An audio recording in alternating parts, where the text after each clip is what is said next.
Hello there, it's me, it's PMDD with C, in this very lo-fi setup. Excuse the camera angle, it's all very new, but yeah, hello and welcome to this video.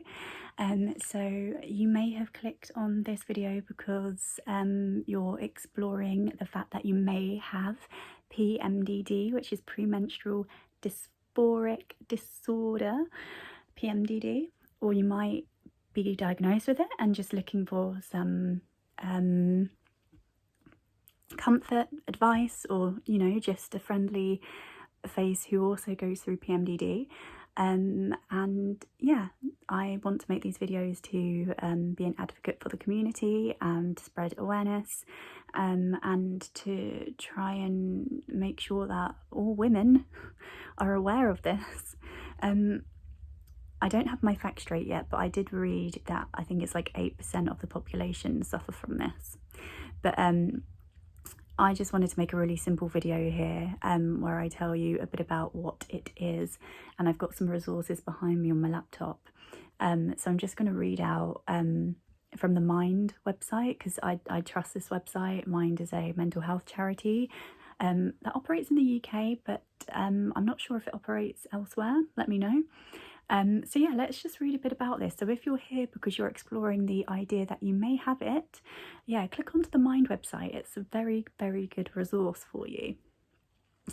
So premenstrual dysphoric disorder, PMDD, is a very severe form of premenstrual syndrome. So that's PMS.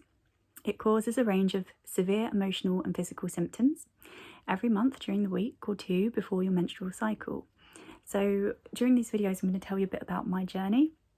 So some people do get it 2 weeks before they bleed, which is just absolutely horrible. For me, it was always 3 days or 2 days, and that was my rhythm. That was my cycle.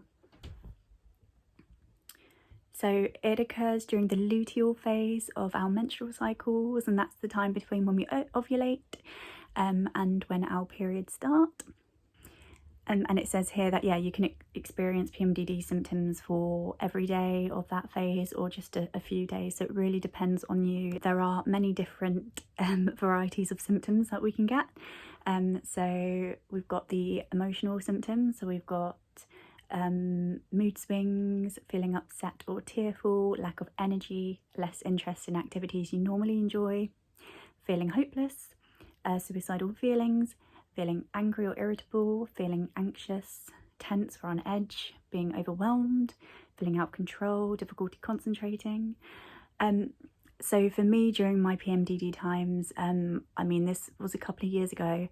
I'll tell you about what I'm up to now in regards to my cycle, but I really felt it in full swing a few years ago. And I would get very upset and very tearful, like uncontrollable outbursts of crying. Sometimes like I couldn't even stop crying, even though I didn't feel sad, it would just come out. I would feel very fatigued.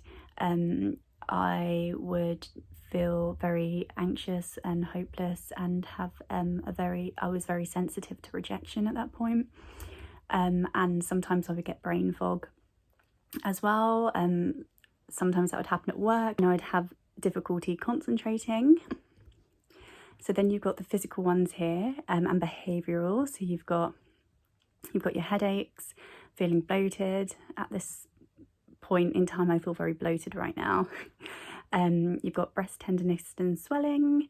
I mean, yeah, mine get bigger, and I'm like, I wish they would be this big for the whole time. You can get muscle pains in your joints, you can have changes in appetite, you could overeat, and specific food cravings. I remember a time when all I just wanted was miso soup. That was my craving. It was literally all I could think about. I was like salivating over it. It was miso soup, and that was part of the old PMDD thing. And yeah, becoming very upset if you feel that others are rejecting you. And yeah, that's something that I struggled with a lot as well. So, and you can have sleep problems as well. So apparently you don't experience this when you're pregnant because it's linked to the menstrual cycle. When you're pregnant, obviously you're not in that cycle, are you? And the one annoying thing that most websites say is that the exact causes are still not fully understood. So it's like, okay, cool, lots of more research needs to be done. But some theories are obviously being very sensitive to hormonal changes, and maybe an abnormal reaction to hormonal changes, I hear sometimes, but we are not abnormal, obviously.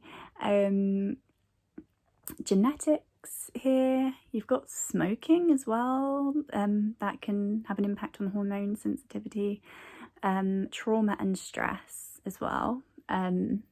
It could be linked to very traumatic and stressful events from your past, like emotional or physical abuse. So there's a whole variety of these things that can cause it. So it's defined as an endocrine disorder, meaning that it's hormone related. So yeah, that's just a little bit of information about PMDD. Obviously, if you feel like you have it and you're undiagnosed, please do lots of research and go and speak to a doctor. You know your body more than anyone else. So if you feel like you're not getting a correct diagnosis, keep on going. Please let me know your experiences in the comments below, what symptoms you get, and how long they last for. And I'll be back in the next video to chat to you some more. Goodbye.